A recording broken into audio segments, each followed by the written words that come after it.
Staff Sergeant Rachel Martinez had applied to Delta Force selection 3 times, and 3 times she'd received the same form rejection letter. Female candidates do not meet the physical requirements for Special Operations deployment. The brass at Joint Special Operations Command had made it crystal clear that no woman would ever earn the coveted operator wings. But when a terrorist attack on the Blackwater training complex required immediate sniper response and every qualified marksman was deployed overseas, they called the one person they'd refused to train. Before continuing this story, please comment below with your city or country where you're watching from. Your feedback inspires us to do better. Martinez, we need you on the firing tower in 5 minutes, said Chief Warrant Officer Thompson, handing her a Barrett .50 caliber rifle. Show us what you can do at 1,200 meters. What happened next would forever change Special Operations training. The morning had started like any other at the Blackwater Training Complex in Nevada. Rachel was conducting routine marksmanship training with a group of Army Rangers when the alert klaxon wailed across the entire base. Within minutes, the facility transformed from a training environment into an active combat zone as armed militants, who had somehow penetrated the perimeter, began systematically hunting American military personnel. Rachel had been assigned to Blackwater 8 months ago, after her third and final rejection from Delta Force selection. Her service record read like a contradiction. Expert ratings on every weapon system the Army used. Perfect physical fitness scores. Exemplary performance in 3 combat tours in Afghanistan and Iraq. But none of that mattered to the JSOC selection board, who had made it abundantly clear that women would never be allowed into Delta Force training. The rejection letters were identical form responses that seemed impersonal, despite the magnitude of their impact on her career aspirations. Each contained the same cold assessment. Female candidates lacked the physical strength, endurance, and psychological resilience required for special operations warfare. The language was clinical, bureaucratic, and absolute in its dismissal of her qualifications. Martinez, you're an outstanding soldier, Commander Patricia Hayes had told her during the final interview for her Delta application. But this program has physical demands that exceed female physiological capabilities. We're not discriminating. We're being realistic about human biology. The rejection stung not because Rachel doubted her abilities, but because she understood that institutional barriers were preventing her from serving at the highest levels of military excellence. Throughout her military career, she'd proven that competence transcended gender, only to face a wall that seemed impenetrable regardless of her qualifications. But Rachel also understood that military careers were unpredictable, and opportunities to prove oneself could emerge in the most unexpected circumstances. The terrorist attack had been planned with military precision. Intelligence briefs would later reveal that the militants had spent months studying Blackwater's security protocols, shift schedules, and personnel assignments. They'd infiltrated the base disguised as civilian contractors, carrying concealed weapons and detailed maps of the facility's most critical areas. Their objective was to eliminate as many special operations personnel as possible, while they were concentrated for a major joint exercise involving representatives from several NATO countries. The psychological impact of a successful attack on America's premier Special Operations Training Center would be devastating to military morale and international confidence in American security capabilities. The attack was timed for maximum concentration of Special Operations personnel on base. More than 300 elite soldiers from various branches were participating in the exercise, along with foreign military observers and senior NATO officials evaluating joint operational capabilities. Within the first 20 minutes of the attack, 12 American soldiers had been killed, another 18 wounded. The militants were moving systematically through the training complex, hunting personnel with military efficiency and advanced weaponry that indicated sophisticated planning and external support. All personnel, this is command, came the announcement over the base communication system. We have confirmed hostile forces on facility grounds. Take immediate cover and await instructions from security personnel. Rachel had been conducting marksmanship training at Range 47 when the attack began. Her first indication of trouble was the sound of automatic weapons fire from the direction of the main administrative complex, immediately followed by emergency sirens and radio chatter indicating the base was under coordinated assault. Her training kicked in immediately. Rachel secured the training weapons, ensured the safety of soldiers under her supervision, and began moving toward the sound of gunfire to determine how she could contribute to the base's defense. Martinez, report to the firing tower immediately, came an urgent transmission over her tactical radio. We need every qualified marksman for immediate response. The firing tower was Blackwater's primary sniper training center, positioned on elevated ground that provided commanding views of the entire Special Operations Complex. Rachel had trained there countless times during her assignment to the base, but had never approached it under combat conditions. Chief Warrant Officer Thompson was waiting for her upon arrival, along with Lieutenant Colonel Davis, the base's senior Special Operations Commander. Both men looked grim as they studied tactical displays showing militant movements throughout the facility. Martinez, we have a situation that requires immediate precision fire, Thompson said without preamble. Every qualified sniper on this base is either deployed overseas, wounded, or pinned down by enemy fire. Rachel looked at the tactical display, noting red markers indicating hostile positions throughout the complex. The militants had positioned themselves with clear fields of fire covering the most likely response routes, effectively trapping American personnel in areas where they could be systematically eliminated. Sir, what's the tactical situation? Rachel asked. 15 confirmed hostiles, armed with military weapons, Colonel Davis replied. They're moving systematically through training areas, eliminating our people and advancing toward the command bunker where we have NATO visitors conducting strategic planning sessions. Rachel studied the enemy positions, calculating distances, environmental factors, and the complexity of engaging multiple targets spread across a 2,000-meter area. This was exactly the scenario she'd trained for throughout her military career, but had never been allowed to execute in the special operations context she'd sought through Delta Force training. Sir, what are the engagement parameters? 15 shots, 15 targets, ranges from 600 to 1,400 meters, Thompson replied. Wind conditions marginal, lighting deteriorating, and you've got approximately 90 seconds per engagement before they reach critical areas. Rachel absorbed the information, understanding she was being asked to accomplish something that would challenge the capabilities of the most experienced military snipers. The distances were at the extreme end of the rifle's effective range. Environmental conditions were less than optimal. The time constraints meant she'd have to engage targets at a speed that pushed the boundaries of precision shooting. But she also understood this was the opportunity she'd been preparing for throughout her military career. A chance to prove that her capabilities exceeded the institutional barriers that had prevented her from serving in elite units. Sir, I need to know about the weapon system and ammunition, Rachel said. Thompson led her to a weapons case containing a Barrett M82A1, 50 caliber sniper rifle, one of the most powerful precision weapons in the American military inventory. The weapon was capable of engaging targets at distances exceeding 1,500 meters, but required extraordinary skill to employ effectively under combat conditions. Match-grade ammunition, bipods, and advanced optics, Thompson said. Everything you need to make shots most people consider impossible. Rachel examined the weapon, checking scope settings, ammunition specifications, and environmental factors that would affect bullet trajectory at extreme ranges. Her experience with similar systems during combat deployments had taught her to calculate wind drift, atmospheric pressure changes, and target movement patterns that could mean the difference between success and failure. The Barrett M82A1 was a weapon system she'd trained with extensively during her deployments to Afghanistan, where long-range precision fire was often required to protect American forces from insurgent snipers operating at extreme distances. She understood its capabilities, limitations, and the technical expertise required to employ it effectively under combat stress. Sir, I need current weather data and detailed information on each target's position and movement patterns, Rachel said. Colonel Davis handed her a tablet containing real-time information on each hostile position.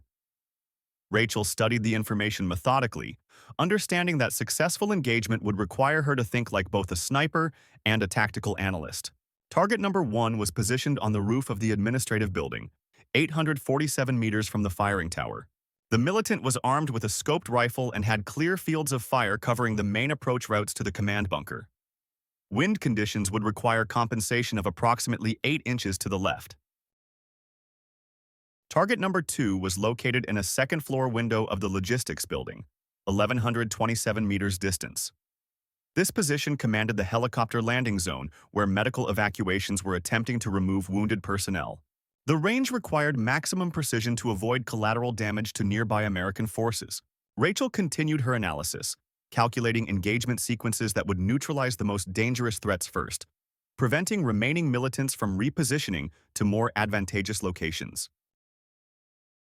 "Sir, I need confirmation that all friendly forces are cleared from engagement zones," Rachel said. "Confirmed. All American personnel are accounted for and positioned either in safe locations or evacuated from potential danger areas," Davis replied. Rachel positioned herself on the firing platform, adjusting the rifle's bipods and checking scope alignment. The Barrett M82 A1 was a precision instrument, but its effectiveness depended entirely on the operator's skill and their ability to calculate complex ballistic equations under extreme pressure. Her first target was the militant on the administrative building roof. Rachel calculated wind speed, atmospheric conditions, and the slight upward angle needed to compensate for the target's elevated position. The mathematics had to be perfect. A miss would alert remaining militants to her position and potentially compromise the entire engagement. Rachel controlled her breathing, allowing her heart rate to slow to a rhythm she'd developed through thousands of hours of precision shooting training. The crosshairs settled on the target's center mass. She exhaled half a breath and held it, applying steady pressure to the trigger. The .50 caliber bullet traveled 847 meters to target in approximately 1.2 seconds. The militant dropped immediately, eliminated by a single precise shot that announced to remaining hostiles that they were now being hunted by someone with extraordinary capabilities. "Target 1 neutralized," Rachel reported over radio, already transitioning to her second engagement. Target number 2 required a more complex shot due to increased range and the militant's position in a window that provided limited exposure. Rachel adjusted scope elevation and calculated wind drift for the 1,127-meter engagement. The target was partially concealed, requiring her to time the shot for the moment when he would be most exposed. The militant moved into her crosshairs exactly as she'd predicted. Rachel fired, and 1.3 seconds later, target number 2 was eliminated. "2 down, 13 remaining," she transmitted.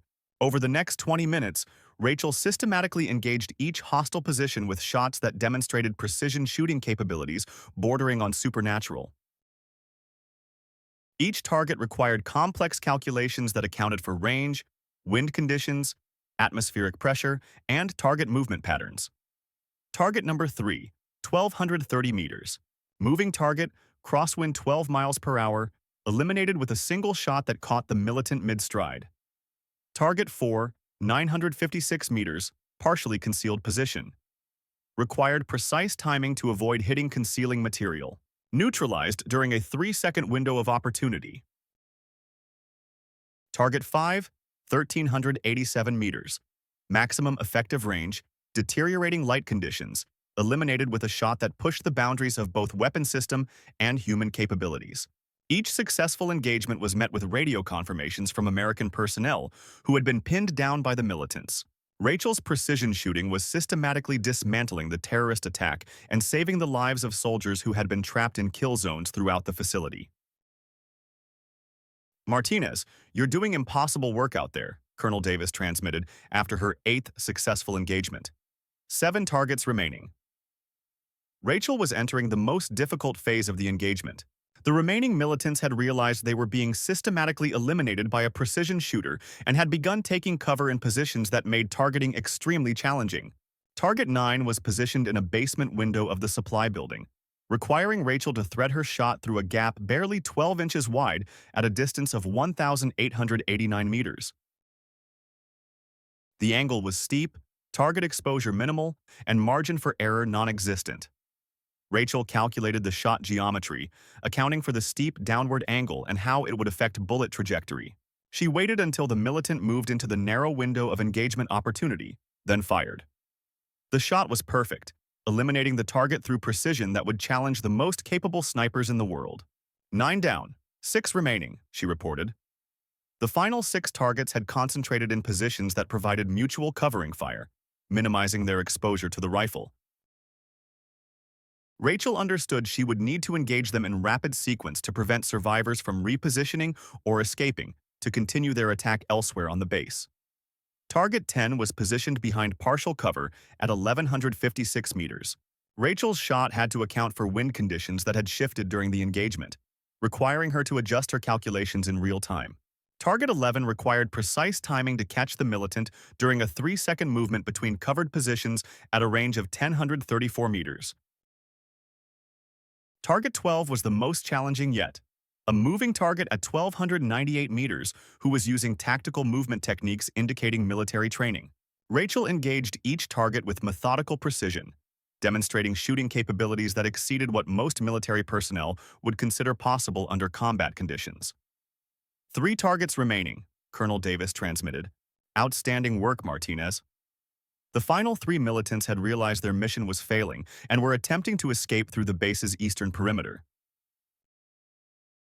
Rachel had to engage them while they were moving across open ground, requiring her to lead moving targets at distances exceeding 1,000 meters. Target 13, 1,145 meters, moving approximately 8 miles per hour across her field of fire.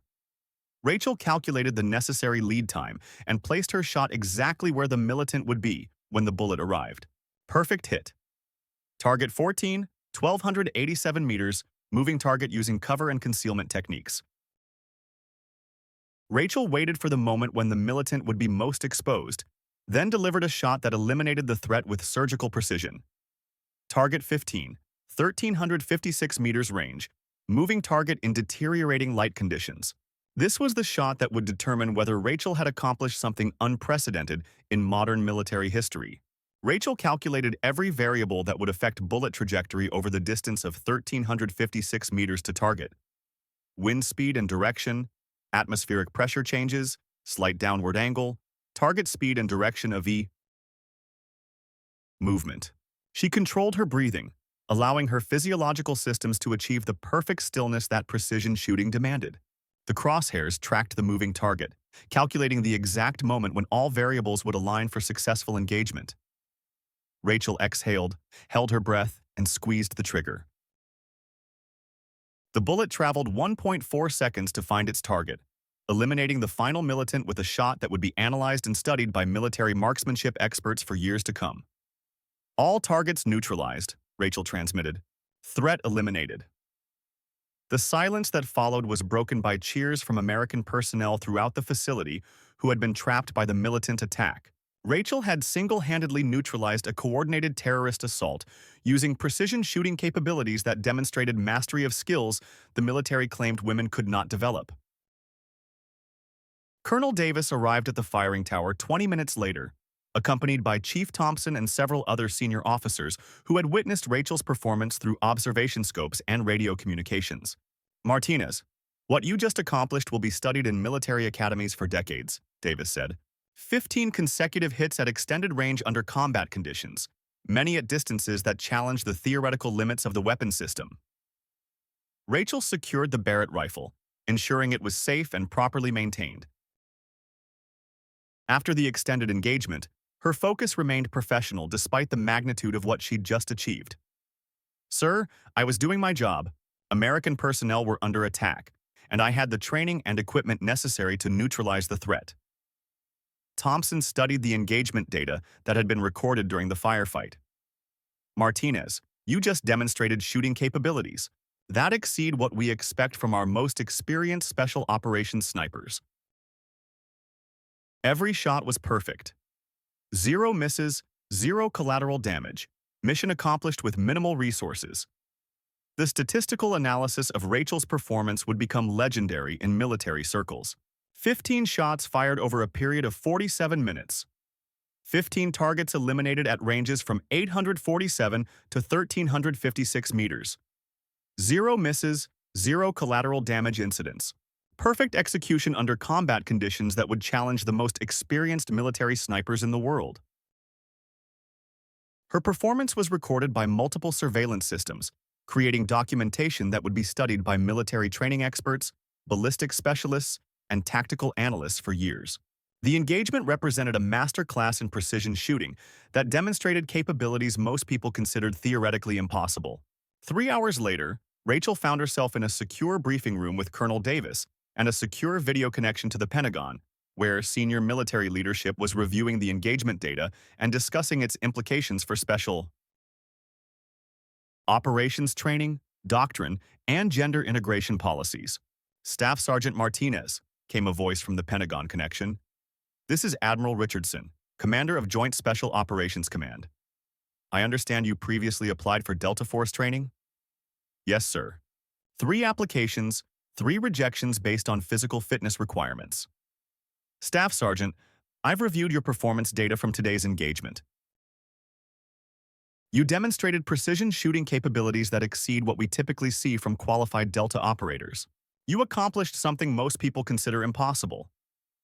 Rachel waited, understanding that her performance had created a situation that challenged fundamental assumptions about gender integration in special operations forces. Staff Sergeant Martinez, I'm personally inviting you to report to Joint Special Operations Command for immediate evaluation for Delta Force training. Your performance today demonstrated capabilities that transcend any concerns about physical fitness standards. The invitation represented everything Rachel had worked toward throughout her military career. Official recognition that her capabilities qualified her for the most elite levels of military service. Sir, I accept the invitation, Rachel replied. 6 months later, Staff Sergeant Rachel Martinez became the first woman to complete Delta Force training, finishing first in her class and earning the operator wings that had seemed impossible just 1 year earlier. Her 15 consecutive hits during the terrorist attack on Blackwater had not only saved American lives, they had shattered barriers that had prevented women from serving in roles where their capabilities could contribute to national security at the highest levels. The engagement became a studied case throughout the military, demonstrating that individual performance under pressure was the only meaningful measure of qualification for elite military units. Rachel's shooting record that day, 15 shots, 15 hits, ranges from 600 to 1,356 meters, 0 misses, mission accomplished, became the standard by which precision shooting was measured throughout the special operations community. But more importantly, her performance proved that ability and courage had no gender, and that the military's most important mission was ensuring that the most qualified personnel served in roles where their skills could protect American lives and interests. The 15 shots Rachel Martinez fired that day changed more than just the immediate tactical situation at Blackwater. They changed fundamental understanding of what was possible when barriers were removed and performance became the only criterion that mattered. Some barriers were built from concrete and steel. Others were built from assumptions and prejudices. Rachel Martinez proved that the right person with the right skills at the right moment could shatter both kinds of barriers with precision that exceeded every limitation others had tried to impose. Her story became an inspiration for military personnel who faced institutional barriers based on characteristics unrelated to their actual capabilities. The engagement at Blackwater proved that excellence recognized no boundaries except those imposed by individuals who demanded the highest standards from themselves. Military integration policies were fundamentally restructured following Rachel's performance. Physical fitness standards were revised to emphasize functional capability rather than arbitrary measurements that bore no relation to operational effectiveness. Training programs were modified to focus on individual performance under pressure rather than demographic characteristics that had no bearing on combat effectiveness. Most importantly, selection criteria for elite military units were restructured to prioritize demonstrated capability over preconceived notions about who could succeed in high-pressure operational environments. 15 shots, 15 hits, and one woman's determination rewrote the rules about who could serve at the highest levels of American military capability. The wings she earned represented more than personal achievement. They represented proof that excellence recognized no boundaries except those imposed by individuals willing to demand the highest standards from themselves when it mattered most. Rachel Martinez fired 15 shots that changed everything, and she didn't miss once. And in quiet moments, when she polished her operator wings, the symbol that had once seemed unattainable, Rachel often thought not about the barriers she'd broken, but about the soldiers whose lives she'd saved that day. About how true excellence is measured not by medals or insignia, but by the willingness to become the best version of yourself when other people's lives depend on it. 15 shots. no misses. And proof that sometimes one moment of perfection is enough to change the world.